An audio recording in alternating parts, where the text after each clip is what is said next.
Dans un petit village enneigé, à l'approche de l'Épiphanie, une vieille boulangère nommée Maria préparait chaque année une galette des rois spéciale.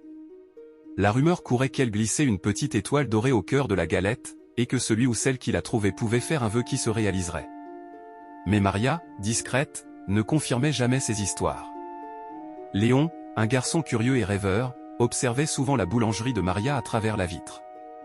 Sa famille peinait à joindre les deux bouts, et il espérait secrètement trouver l'étoile pour leur offrir une vie meilleure. Une nuit, alors qu'il admirait les lumières de la boulangerie, Maria ouvrit la porte. Pourquoi te caches-tu toujours, petit? Entre, viens te réchauffer. Léon hésita mais entra, attiré par la chaleur et l'odeur sucrée qui embaumaient la pièce. Madame Maria, est-ce que l'étoile dans la galette est vraiment magique?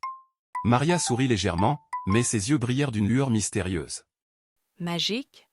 Peut-être. Mais cette étoile ne fait que révéler les vrais souhaits des cœurs sincères. Préparer une galette, c'est aussi une affaire de sincérité.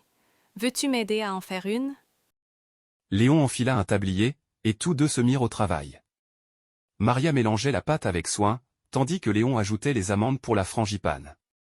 Puis, avant de refermer la galette, Maria sortit une petite étoile dorée en sucre et la regarda longuement. Léon, curieux.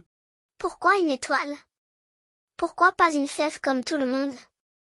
Maria, son sourire devenant mélancolique. Cette étoile me vient d'une vieille promesse. Elle est liée à quelqu'un que j'ai beaucoup aimé. Mais je te raconterai cette histoire si tu trouves l'étoile, d'accord? Léon acquiesça, intrigué. Le lendemain, au marché du village, la galette était prête à être partagée. Tout le monde se réunit autour de Maria pour déguster une part. Léon, impatient, croqua doucement dans sa tranche et sentit quelque chose de dur sous sa dent. Léon, excité. L'étoile. Je l'ai trouvée. Maria s'approcha avec un regard à la fois fier et ému. Alors, Léon, quel est ton souhait? Léon réfléchit un instant avant de répondre. Je souhaite que ma famille ait toujours assez à manger et qu'on reste ensemble, heureux. L'étoile fondit doucement dans sa main, laissant une légère chaleur, comme une caresse. Maria, émue, posa une main sur l'épaule de Léon.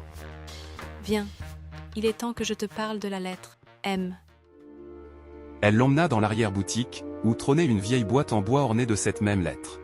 Maria chuchota. Il y a longtemps, un homme du nom de Matteo partageait ma vie. C'était un boulanger incroyable et un homme au grand cœur. Chaque épiphanie, il cachait une étoile dans ses galettes pour offrir une chance aux gens de rêver. Quand il est parti, il m'a demandé de continuer cette tradition. M n'est pas juste mon initiale, c'est la sienne. Et c'est aussi pour miracle, car il croyait que les petits gestes pouvaient changer des vies. Léon regarda Maria avec admiration. Matteo devait être quelqu'un de très spécial. Il l'était. Et toi, Léon, tu es la preuve que son étoile continue d'éclairer des vies. En rentrant chez lui ce soir-là, Léon trouva devant sa porte un panier rempli de provisions et une petite lettre avec l'initiale M. Cette fois, il comprit tout. Chaque année, Léon revenait aider Maria à préparer les galettes, et ensemble, ils perpétuaient la tradition de l'étoile.